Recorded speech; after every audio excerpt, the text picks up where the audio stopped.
लंकाधिपति रावण कुशल से तो है, अभी तक तो लंका पूरी तरह सुरक्षित है, परंतु अब उसकी सुरक्षा संकट में है।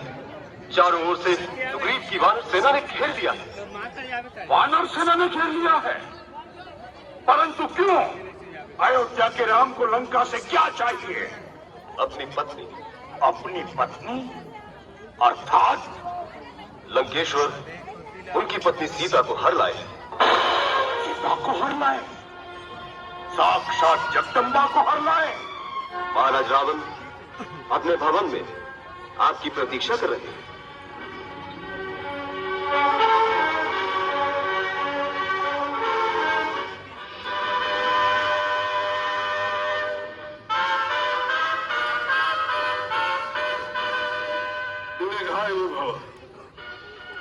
महाराज, मुझे जो विरूपाक्ष ने सुनाया है, क्या वह सत्य है कि इस समय वानर सेना ने लंका के गिर्द घेरा डाल दिया है और लंका पर संकट के बादल छाए हुए हैं?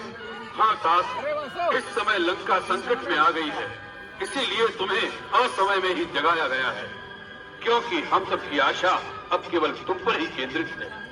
इसलिए भी तुम्हारा युद्ध भूमि में जाना आवश्यक हो गया है। इंद्रजीत से कुछ नहीं हुआ। जब हम स्वयं राम से टक्कर नहीं ले सके तो इंद्रजीत उसका सामना कैसे कर सकता था? इसलिए अभी तक हमने उसे युद्ध में नहीं भेजा है। आप स्वयं क्या रणभूमि में गए थे? हाँ, परंतु शत्रु इतना निर्बल नहीं निकला जितना हमने समझा था। उसने हमारे समस्त अस्त्रों को काट कर हमें निहत्था कर दिया, और सबसे बड़ी चोट तो उसने में तब पहुंचाई जब उसने उस अवस्था में हमारा वध नहीं किया। युद्ध में मरने से हमारी वीरता को दाग नहीं लगता, परंतु उसने हमें अपमानित करके वापस भेज दिया है।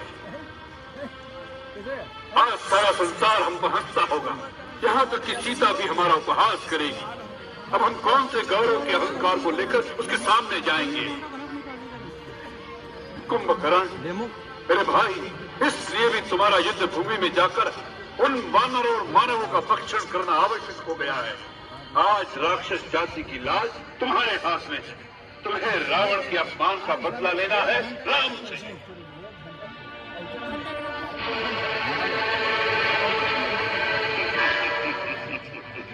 तीनों लोकों का विजेता रावण, जिसके आगे शस्त्रहीन, श्रीहीन और मानहीन होकर रह गया, उस पर भी आपने इस बात पर ध्यान नहीं दिया कि वास्तव में श्री राम कौन है।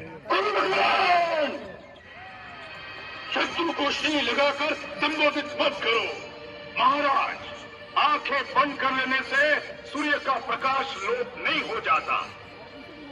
जो तीनों लोगों के स्वामी हैं, स्वयं श्रीमान नारायण हैं, उन्हें श्री राम ही कहना पड़ेगा।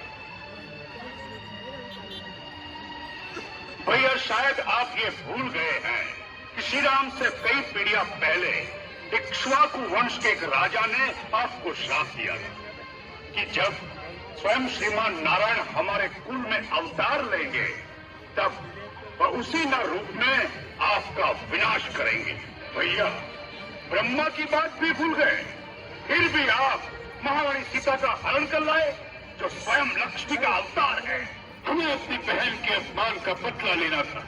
हमारे भाई के वध का प्रतिशोध क्या हमारा कर्तव्य नहीं था? तो उस कार्य को वीरों की भांति करते, चोरों की भांति एक स्त्री का हरण करके क्या आपका मस्तक गौरव से ऊंचा हो गया है? नीति कहती है कि पुरुष को धर्म, अर्थ और काम का सेवन उचित समय पर ही करना चाहिए।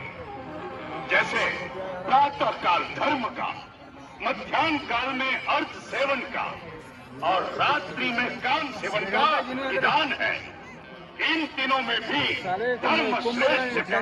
सीता का हरण करते समय आपने धर्म और अधर्म की बात नहीं सोची, केवल अपनी काम वासना की पूर्ति का बहाना ढूंढा है आपने। इसी का यह फल है जो आज सारे लंकावासी भोग रहे हैं। एक गुरु या आचार्य की भांति हमें उपदेश सुनाना है तो जाओ, जाकर फिर से सो जाओ। हमें तुम्हारी कोई आवश्यकता नहीं है। यह समय है संकट का। इस समय तुम्हारा क्या कर्तव्य है वही बात करो। मान लिया हमने भ्रम से नारायण को नहीं पहचाना, मान लिया अपने चित्त के मोह में एक स्त्री का हरण कर लिया, मान लिया अपने गौरव और अहंकार में हमने किसी का परामर्श नहीं सुना। इन सब बातों की चर्चा करने से इतिहास पीछे नहीं मुड़ जाएगा। जो बीत गया बुद्धिमान उसका शोक नहीं करते, भविष्य की चिंता कर्मयोगी नहीं करता। इस समय इस क्षण क्या करना है उसका ही निश्चय आवश्यक हो जाता है। तो निश्चय कर लो कि तुम्हारा अपने जाति के प्रति, अपने भाई के प्रति कुछ कर्तव्य है या नहीं। सोच लो, रावण के कारण ही सही, परंतु रावण के साथ राक्षस जाति का विनाश हो जाए, ये तुम्हें स्वीकार है या नहीं? तर्क का समय नहीं है। यदि मन में कोई संशय है, यदि कर्तव्य का पथ साफ दिखाई नहीं देता, तो युद्ध में जाने से कोई लाभ नहीं। जाओ, जाकर सो जाओ। रावण को अपनी आन निभाना और शान के साथ जीना और मरना दोनों आते हैं। जाओ। भैया, आपने मुझे ठीक प्रकार से समझा नहीं। मैंने जो कहा वो एक सच्चा हितैषी होने के नाते कहा। वो मेरा अधिकार भी था और कर्तव्य भी। इस समय मुझे क्या करना है उसके बारे में न मेरे मन में कोई शंका है, न मेरे पथ पे कोई अंधकार। मैं तो छोटा भाई हूं और छोटे भाई का एक ही धर्म है, जब तक वो जीवित है और स्वस्थ है तब तक बड़े भाई को कोई भी कष्ट नहीं होना चाहिए। उसके जीते जी यदि बड़े भाई को चिंता रहे या वो संकट में आ जाए तो छोटे भाई पर धिक्कार है। छोटा भाई मित्र भी है और सेवक भी है। कुंभकर्ण, हमें तुम पर गर्व है। तुम राक्षस जाति की नाक हो। भैया, अब आप युद्ध की चिंता भूल जाइए। यदि मैं जीवित रहा तो आज रात को लंका में विजय का उत्सव होगा। भैया, मुझे आज्ञा दीजिए और आशीर्वाद दीजिए कि मेरे कारण आपका गौरव और बढ़े। भैया, एक प्रार्थना करूं? कहो। यदि रणभूमि में मारा गया तो समझ लेना फिर उन्हें कोई नहीं जीत सकता। तब श्री राम को भगवान मानकर उनकी शरण में चले जाइएगा, जिससे हमारा कुल समूल नष्ट होने से बच जाए और आपका राज अकंटक हो जाए।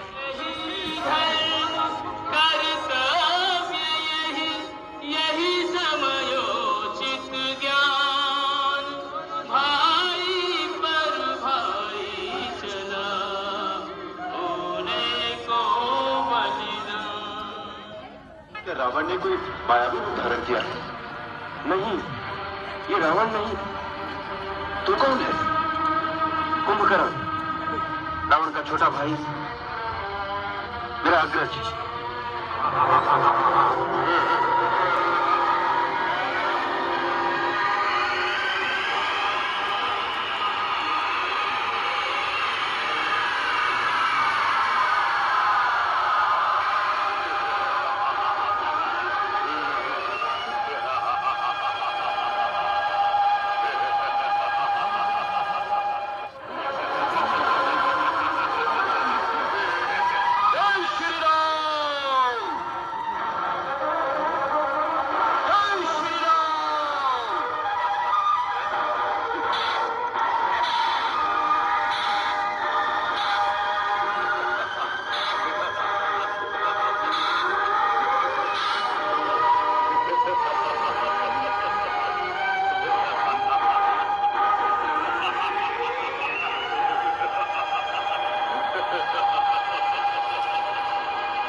दिखाई देते हो वानर? कौन हो तुम? राजा सुग्रीव या उसका पुत्र, या वही हो जिसने हमारी लंका नगर को आग लगाई थी? इन तीनों में से कौन हो तुम? मेरे हाथों मरने से पहले अपना और अपने पिता का नाम बता दो। मेरे पिता का नाम सुनोगे तो यह अहंकार से उठा हुआ मस्तक लज्जा से झुक जाएगा।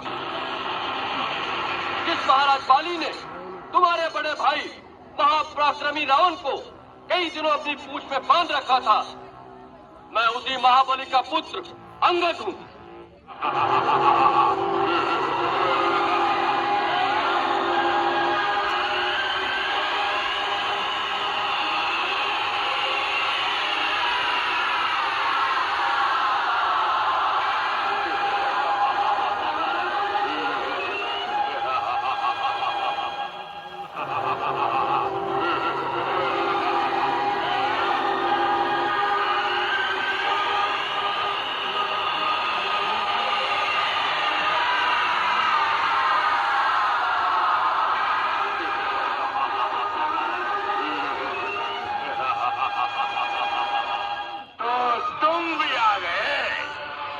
अच्छा किया।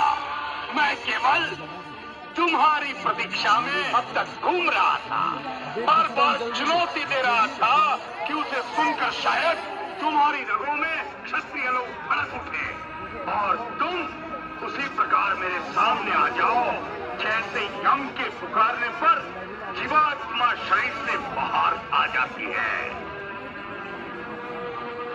ये समझ लो कि तुम स्वयं चलकर मृत्यु के देवता के सामने आ गए हो। मैं मृत्यु के देवता को साक्षात देख रहा हूं, जो इस प्रतीक्षा में खड़े हैं कि कब मेरे बाणों से तुम्हारा मस्तक कटे और वो तुम्हारे प्राणों को लेकर यमलोक चले जाए। इसका निर्णय तो अभी हो जाएगा।